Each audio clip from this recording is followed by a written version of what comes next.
touch your chin if there's a dimple there. A groove, a cleft, a small indent sitting dead center. You've probably been told it's just genetics, something random, a quirk. It isn't random. That cleft is a marker, a physical signature left behind by a specific ancient European bloodline that spread across the continent through thousands of years of migration, warfare, and survival. And the population that carried it most heavily, they didn't just shape European history. They essentially built it. Here's where your chin actually comes from. First, let's clear up a common misconception. A cleft chin is not caused by a single gene. For decades, it was taught in biology classrooms as a textbook example of simple dominant recessive inheritance. One gene, one trait. Straightforward. That's wrong. Modern genetic research shows that cleft chin formation is polygenic, meaning multiple genes contribute to it, interacting in ways scientists are still mapping. What creates the cleft is an incomplete fusion of the two sides of the lower jawbone during fetal development. In most people, the two halves of the mandible fuse completely before birth, leaving a smooth chin. In people with a cleft, that fusion is slightly incomplete, leaving a visible groove in the soft tissue and bone beneath. It is, in the most literal anatomical sense, a seam, a trace of how your jaw was built before you were born. What determines whether that seam closes or stays visible is largely genetic, passed down through family lines in patterns that cluster in specific populations, in specific parts of the world, with a distribution that is anything but random. Cleft chins are not evenly distributed across humanity. They are significantly more common in populations of European descent than in East Asian, Sub-Saharan African, or indigenous American populations. Within Europe, they concentrate most heavily in Germanic, Norse, and Celtic-descended populations. Northern Germany, Scandinavia, the British Isles, the Alpine regions of Central Europe.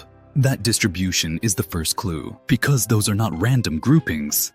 They map almost precisely onto the ancient territories of two of the most dominant population groups in European prehistory: the Indo-European steppe migrants, who swept into Europe 5,000 years ago, and the later Germanic and Celtic tribal cultures that grew from their descendants. The further your ancestry sits inside that geographic cluster, Northern European, Celtic, Germanic, Norse, the higher the statistical likelihood that your cleft chin traces back to the same founding population event. This isn't coincidence, it's inheritance. And the population at the root of it is one of the most consequential in human history. 5,000 years ago, the Pontic steppe, the vast grasslands stretching north of the Black Sea across modern Ukraine and Russia, was home to a semi-nomadic pastoral culture called the Yamnaya. They had horses, they had wheeled vehicles, they had bronze weapons and a warrior social structure built on mobility, dominance, and expansion. And around 3000 BCE they began moving west into Europe, east into Central Asia, south toward the Iranian plateau and the Indian subcontinent. The scale of what happened next is difficult to overstate. Ancient DNA analysis of European skeletal remains shows that within a few generations of the Yamnaya expansion westward, the genetic profile of large parts of northern and western Europe changed dramatically. In some regions, particularly the British Isles, existing farming populations were replaced by Yamnaya-derived ancestry, at rates approaching 90%. The people living in Britain before the Yamnaya arrived were genetically close to Anatolian farmers. The people living there a few generations later were close to steppe pastoralists. The transition was that complete.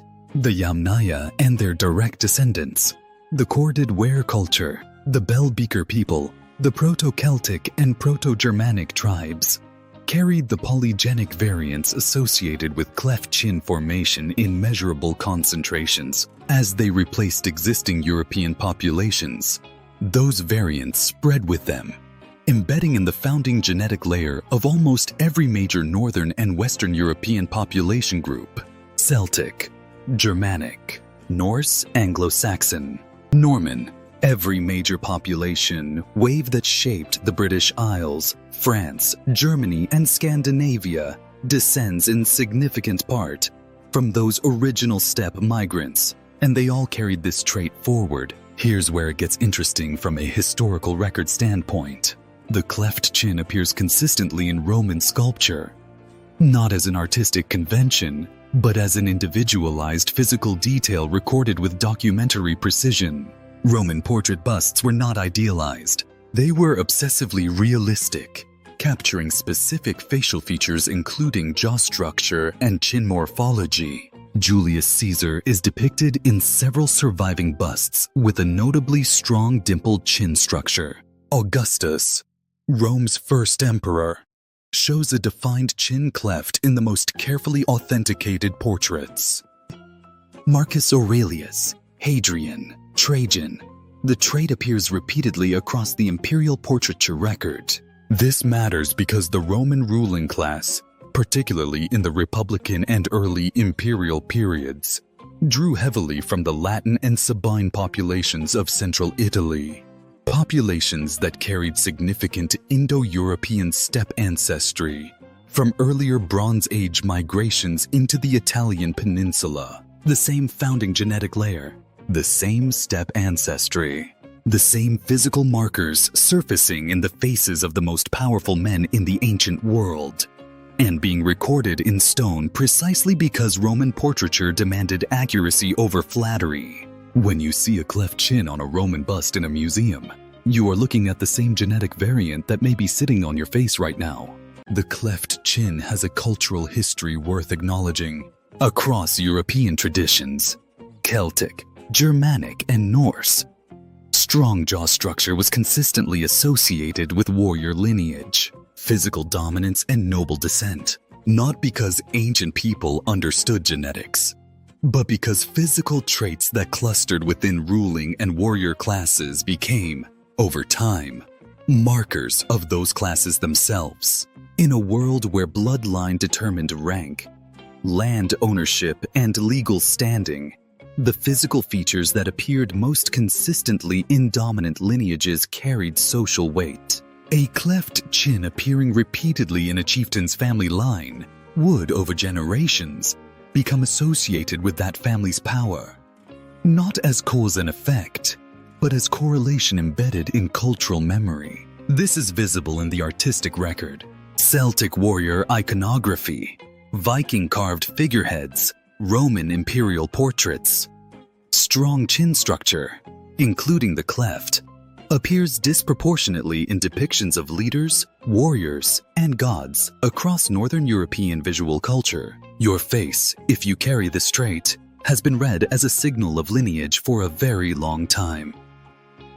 So, if you have a cleft chin, if you've spent your life being told it's distinctive, memorable, unusual, now you know why. It isn't random. It isn't a quirk. It is a physical marker left behind by one of the most dominant population expansions in human prehistory.